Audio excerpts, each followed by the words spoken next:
Hello students, इस video में आप लोग देखेंगे कक्षा 10वीं के एनसीईआरटी गणित से प्रश्नावली 6.2 के प्रश्न संख्या 1 का हल। प्रश्न संख्या 1 में कहता है आकृति 1 और 2 में डी समानांतर बीसी है, पहले में ईसी और दूसरे में एडी ज्ञात कीजिए। प्रश्न संख्या 1 में दो आकृति दी गई है जिसे आप देख सकते हैं, पहले से फिगर बना करके रखे हैं। तो दोनों आकृति जो है हमारा एक त्रिभुज है और दोनों त्रिभुज में बीसी जो है, बीसी भुजा के समानांतर एक अन्य रेखा डी खींची गई है जो इसके समानांतर है। दोनों त्रिभुज में बीसी समानांतर डी दिया हुआ है। तो आइए इस प्रश्न को हल करते हैं। तो आते हैं पहले आकृति में, आकृति एक में हमारा एक त्रिभुज एबीसी दिया हुआ है जिसमें डी समानांतर बीसी है, क्योंकि दोनों त्रिभुज में डी समानांतर बीसी है। इसलिए यदि किसी त्रिभुज में, आप ध्यान दीजिएगा, ये थेल्स प्रमेय का कथन है, अर्थात आधारभूत समानुपातिकता प्रमेय में ऐसा कहा जाता है कि यदि किसी त्रिभुज की एक भुजा के समानांतर कोई अन्य रेखा खींची जाए और वो अन्य दो रेखाओं को यदि भिन्न भिन्न बिंदुओं पर प्रतिच्छेद करे तो खींची गई रेखा जो है ये अन्य दो भुजाओं को एक ही अनुपात में विभाजित करती है। अर्थात आकृति 1 लिखे हैं, आकृति 1 अर्थात एबीसी त्रिभुज है ना। यहाँ से लिखेंगे आकृति 1 में अर्थात त्रिभुज ए बी सी में क्या दिया हुआ, डी समानांतर बीसी। डी भुजा जो है बीसी भुजा के समानांतर है, समझ रहे हैं।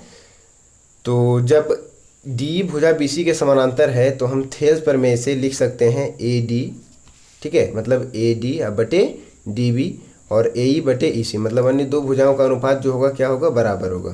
तो ए डी बटे डी बी और बराबर ए ई बटे ई सी, ऐसा हम लिख सकते हैं आधारभूत समानुपातिकता प्रमेय से। या यहाँ आप थेल्स प्रमेय भी लिख सकते हैं, कोई दिक्कत नहीं है। तो ए डी बटे डी बी बराबर ए ई बटे ई सी है। जब थेल्स प्रमेय से ऐसा हम लिख सकते हैं तो आप देख सकते हो यहाँ पे आकृति में कि ए डी का वैल्यू 1.5 सेंटीमीटर दिया हुआ है और डी बी का वैल्यू दिया हुआ है 3 सेंटीमीटर, ए ई का वैल्यू दिया हुआ है 1 सेंटीमीटर और ई सी का वैल्यू हमें क्या करना है, ज्ञात करना है।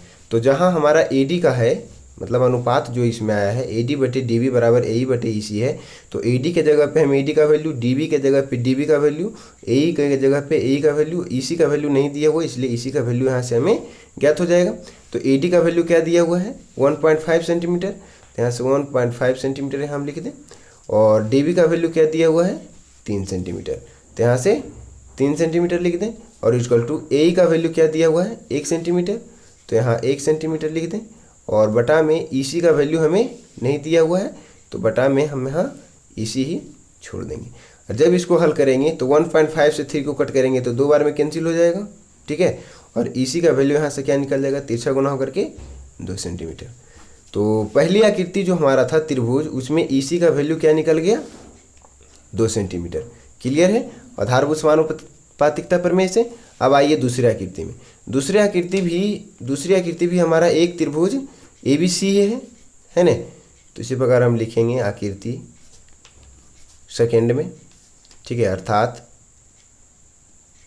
त्रिभुज ए बी सी में क्या है, डी भुजा जो है बी सी भुजा के समानांतर है, ठीक, डी समानांतर बी सी। क्लियर है। इसलिए हम लिख सकते हैं ए डी बटे डी बी बराबर ए ई बटे ई सी, ए डी बटे डी बी बराबर ए ई बटे ई सी, ठीक है। तो यहाँ भी आपको ब्रैकेट में लिख देना है आधारभूत समानुपातिकता